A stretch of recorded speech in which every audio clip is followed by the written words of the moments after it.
At so ayan, hi guys! Welcome back sa channel natin. At eto, ay pag-usapan natin ng mabilis lang yung kumakalat na sinasabi na merong magbe-betray o magta-traitor dito kay Blackbeard at medyo marami nga sila. So tignan natin kung sino-sino yung mga sinasabi nila na yan. Pero bago nga tayo magsimula ay katulad po ng dati, kung bago ka pa lang din sa channel natin ay huwag mo kalimutan mag-subscribe at pakipindot na rin yung notification bell para ma-update ka every time na meron tayong bagong upload. So yun lang naman po at ulit ay maraming salamat sa paghihintay. So huwag na nga natin patagalin pa. Simulan na natin yan. At so simulan nga muna natin dito yan sa mga katagang sinabi ni Blackbeard na kung saan ang mga pirata ay nabubuo yung mga yan o nagsasama-sama etong mga to dahil sa pagkapare-parehas nila ng interest. So meaning, ang isang grupo ng pirata ay nabubuo yan dahil nga sa meron kayong pagkakapare-parehas ng kagustuhan sa buhay at saka isa pa ay halos magkasame kayo ng karakter o ng personalidad na tinataglay. Pero ang kakatuwa rito dahil idinagdag pa mismo neto ni Blackbeard na ni isa man rito sa mga kasamahan niya ay hindi niya sinasabi na kaibigan niya. So ibig sabihin hindi niya itinuturing na mga kaibigan etong mga kasamahan niya kahit pa na medyo matagal niya lang nakakasama etong mga to. So dito ay malinaw lang na ipinapakita ni Blackbeard na kaya nabuo itong grupo niya ay dahil nga meron sila na pagkakapare-parehas o yung tinatawag na common interest. At saka isa pa ay meron silang halos same na pagkakaparehas pagdating nga sa personalidad. Pero ang mahirap dito dahil kapag nawala na nga yung common interest na tinatawag natin ay dito na nga papasok yung betrayal at dito na nga rin papasok yung sinasabi ni Kaido na yung mga pirata ay common na o talagang usual na nangyayari na tinatraidor nito o binebetray nito yung bawat isa. So itong mga salita na to ni Kaido ay ilang beses talaga nating nakita na yan dito sa mundo ng One Piece natin. Kaya nga, yung sinasabi ng marami na magbe-betray dito kay Blackbeard sa bandang huli ay walang iba kung hindi yung kanyang crew din mismo. Pero hindi naman sinasabi na lahat ng mga crew nito ni Blackbeard ay pagtatraidoran siya. So meron lang mga iilan dyan sa kanila at unahin na nga natin yung sinasabing unang magtatraidor dito kay Blackbeard ay walang iba kundi etong si Shiryu.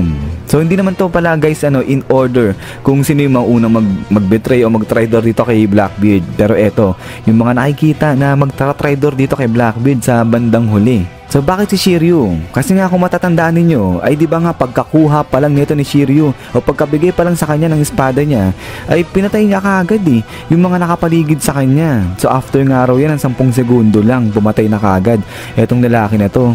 So kaya nga sinasabi di ba na etong si Blackbeard talagang hindi niya pinagkakatiwalaan ng husto etong si Shiryu.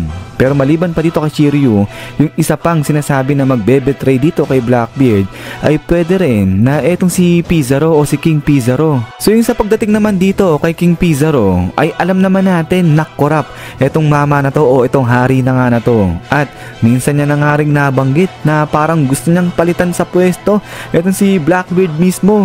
So parang gusto niya na siya yung maging pinakakapitan dito sa grupo ng Blackbeard Pirates natin. So although parang joke lang yun, pero ayun yung kinuhang basihan kung bakit sinasabi na pagdating sa loyalty ay talagang hindi rin mapagkakatiwalaan etong si King Pizarro. So kaya nga diba etong si Lafite ay talagang pinagbantaan niya na papatayin etong si King Pizarro kapag hindi siya umayos ng pag-iisip at kapag nag-isip pa siya ng kung ano-ano patungkol dito o laban dito kay Blackbeard, ganyan. So maliban pa dyan kay King Pizarro at saka kay Shiryu ay nandiyan rin pati etong sila Vasco Shot, etong si Devon at pati na rin etong si San Juan Wolf.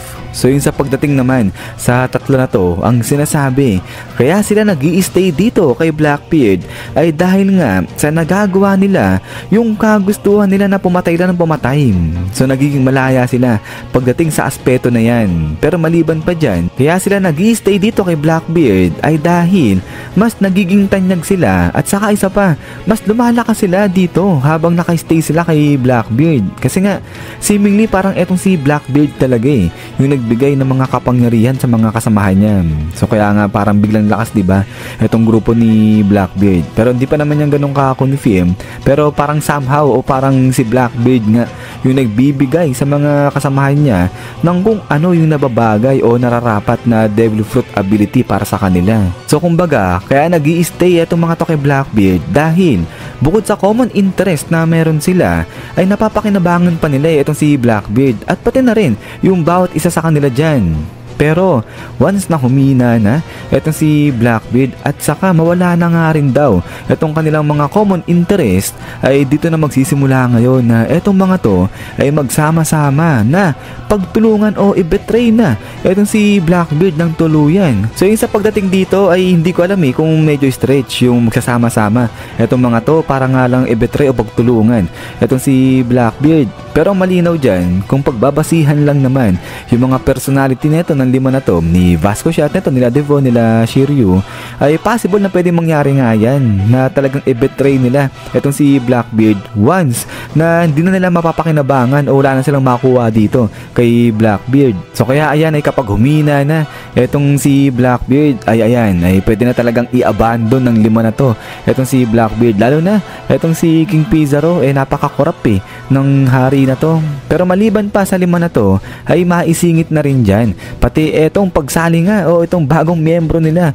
ni Kuzan. So dito alam naman natin na kasama na nga sa grupo ni Blackbeard etong si Kuzan. Pero ang malaking tanong nga rito ay bakit sumali etong si Kuzan dyan kay Blackbeard? So isa nga etong si Kuzan sa lahat ng mga crew ni Blackbeard na pwede mag-betray sa kanya sa bandang huli. Kasi nga diba nakalink pa rin dito kay Kuzan yung theory na sinasabi natin na baka nga kasama etong si Kuzan dyan sa grupo ng Sword at kaya siya sumali dito sa grupo ni Blackbeard para i-spy lang directly etong ang grupo ni Blackbeard para malaman nila kung ano talaga yung pinaplanong gawin niyan. At sa tingin ko nga rin dyan na kahit sumali etong si Kuzan dito kala Blackbeard, sa tingin ko etong si Blackbeard hindi niya rin ganun pinagkakatiwalaan ng husto etong si Kuzan. Kasi ganyan na talaga yung karakter na to ni Blackbeard, yung personality niya na talagang hindi siya basta-basta nagtitiwala o talagang hindi siya nagtitiwala sa mga kasamahan niya. Pero maliban dito sa mga anim na to na sinasabing magbe-betray dyan kay Blackbeard, ay meron din namang sinasabi na talagang mag-i-stay dito kay Blackbeard. At yan nga ay itong sila Burgess, itong si Laffy-Tane, si Dokyu at pati na rin itong si Van Augur.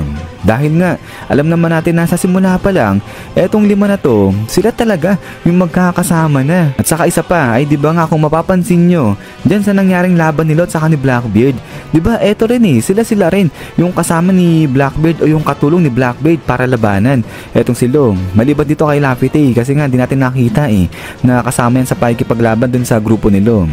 So malaki-laki yung chance niyan na may ibang nilalakad na naman etong si Laffy-Tane dyan. Pero going back ay all in all ay talagang pwede nating masabi na sa bandang huli ay pwede ngang pagtraidoran etong si Blackbeard dahil ganyan nga rin yung karakter mismo nito ni Blackbeard na siya mismo pinagtatraidoran niya yung mga kasamahan niya. At ito alam nga natin yung ginawa niya dito kay Touch na talagang pinatay niya etong lalaki na to para dyan sa Devil Fruit power na yan. At pati na nga rin yung ginawa niya dito kay Whitebeard, pinatay niya rin etong dati niyang kapitan para lang makuha yung kapangyarihan na gusto niya. So kaya nga kung ganito lang naman din yung ugali at saka yung pinapakita ni Blackbeard dyan sa mga kakro niya, ay talagang hindi na malabo na sa bandang dulo o sa bandang huli etong mga kakro niya ay talagang i-betray etong kapitan nila na si Blackbeard. Kasi nga halos pare-pares na sila ng ugali dyan ng personality na tinataglay. So kumbaga para naghihintayan lang itong mga to kung kailan sila aalis o kailan sila magbe-betray nga dito sa grupo ng Blackbeard Pirates lang nga na to. But then pagkatapos nga nyan is yan guys, hanggang dito lang muna itong video natin na to. At ayan ay kayo ba sa tingin nyo talagang i-betray o tatraido rin ng grupo ni Blackbeard itong si Blackbeard mismo? So pa-comment na lang dyan guys kung ano yung sa tingin nyo, yung palagay nyo pagdating dito sa theory na to. But anyways, ay maraming salamat nga guys sa panood dito kay One Piece natin.